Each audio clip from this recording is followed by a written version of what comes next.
Good morning mga kapips. Ayan, ito po ang sa Sunday morning natin, Sunday morning grind. Ayan, kasalukuyan nandito na tayo sa ngayon, nakapasok tayo sa new post. Next month Ayan po at bawas na yung kapataba. nag-ready kami pa baba na. Medyo nahirapan kami ng paakyat. So ngayon naman is going down naman. Ayan mga kapips, kung napansin niyo po yung aking helmet dyan is helmet ng pangmotor kasi wala kaming helmet.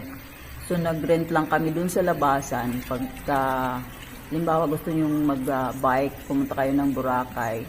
Tapos no choice kayo kasi kailangan naka-helmet talaga. Sa bagay, pag nag-rent kayo ng bike, kasama na yung helmet naman. So okay lang. Pero when it comes to motor talaga, pagpasok sa new course, magre-rent talaga kayo ng helmet pag wala kayong helmet kasi hindi kayo i-allow pumasok.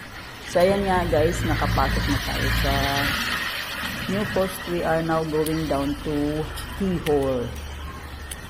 Ayan, medyo malayo, no? Siguro mga more or less 30 minutes kasi uphill tsaka downhill. So going to Keyhole is from the gate. Ayan, nakarating na tayo. Siguro mga more or less 30 minutes. Ayan, nandito na po tayo. Nag-sightseeing dito sa Keyhole. Ayan, at nakatali yung ating bike doon. Nandito yung So, tignan nyo guys yung mga nakapila natin dyan. sa Keyhole. Sa picture taking ng Keyhole. Super dami ng tao that time. At Sunday morning.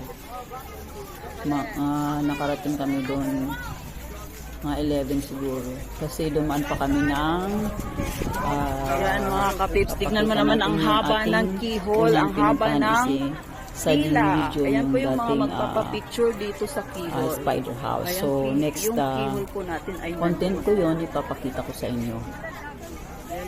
Din ayan po, pumila-pila na tayo dyan.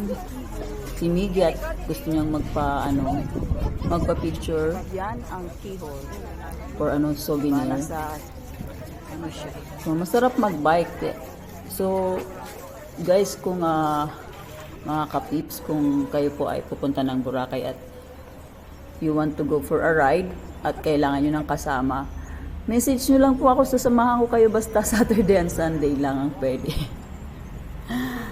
Ayan, masarap mag-bike dito sa New Coast kasi hindi masyadong marami ang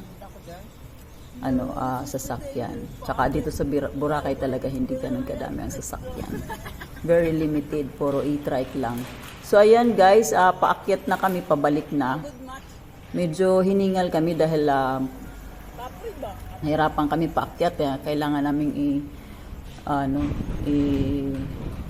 i-push yung bike dahil hindi namin mga kaya. kapips, so chill muna tayo dito, kumain ng biscuit, chocolate. Kailangan namin yan para makapos kami paakyat ulit. So hanggang dito na lang mga kapips, maraming salamat. This is Tita Wills. Thank you so much for watching. Bye bye.